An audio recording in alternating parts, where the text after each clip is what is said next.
past 60 years, there's actually been this dramatic shift in our food supply. We've shifted from predominantly whole foods to predominantly processed foods.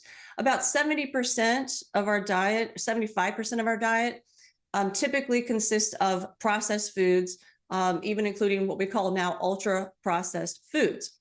The majority of these foods contain synthetic chemicals that are made in a laboratory. Okay, let me give you a few quick examples so you can see how pervasive these chemicals are in our food supply. So Mountain Dew, right? When I was growing up, we did not question that a glowing green solution was unsafe, right? Mountain Dew actually contains brominated vegetable oil. It is a patented flame retardant for plastics, and it's actually banned in Europe and in Japan. But the FDA thinks it's good enough for Americans to consume, all right? There's also BVO, which is an emulsifier, but we know now that it changes the gut flora and could lead to leaky gut. BVO is found in citrus flavored sodas. It's found in about 10% of sodas sold in the US. All right, another commonly consumed food, Doritos. Doritos contain monosodium glutamate. It is an excitatory neurotransmitter that we know in the literature can damage cells and can actually kill cells, including brain cells. Doritos also contain disodium inosinate, which is suspected of damaging organs and affecting fertility. Let's say another example, Sara Lee cinnamon rolls. They contain propylparaben, which is a known endocrine disruptor that can mimic estrogen and has been associated with breast cancer cells. All right, another one, Pop Secret popcorn, right? That's a family favorite for a lot of people. It contains propyl gallate.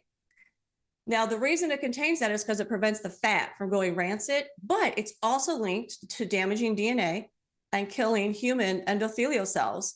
Also, it can elicit liver damage and cause allergic reactions. So one thing I want you to mention, want you to pay attention to here is that, number one, the chemicals are hard for even me to pronounce.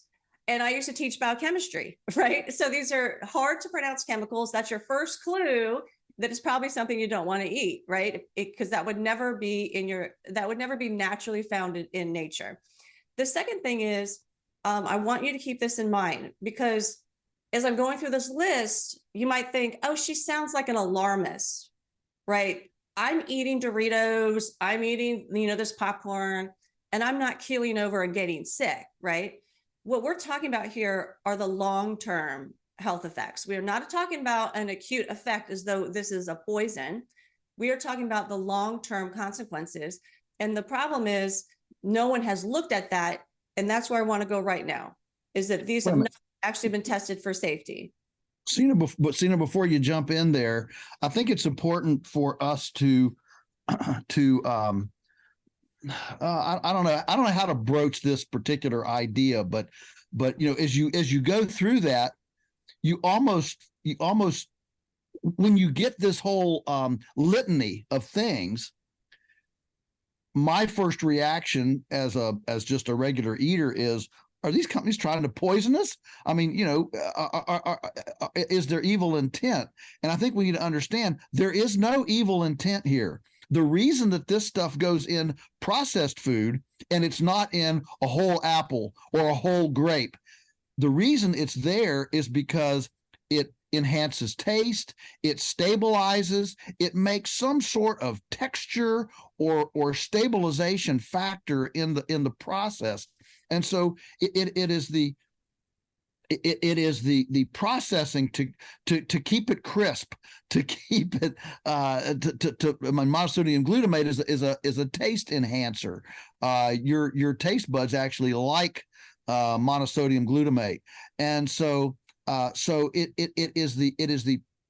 is the process of processing, and the objectives they have to make this a long shelf stable, like a year shelf stable edible product that is still has the same texture and the same attributes and everything over a long period of time.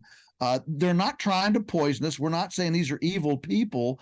It is just a natural formulation to make the kind of product saleable and buyable that naturally goes in here.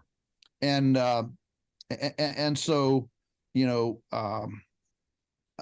while we disagree vehemently with a lot of this, I don't want anybody to think that we believe that these businesses have evil intent. They're, you know, they're trying to make a brand name and make stockholders money, you know, and what they have is a wrong philosophy. They have a wrong philosophy, but they don't have evil intent. And so it comes with the territory of making something that is that shelf stable and that similar from one bite to the next.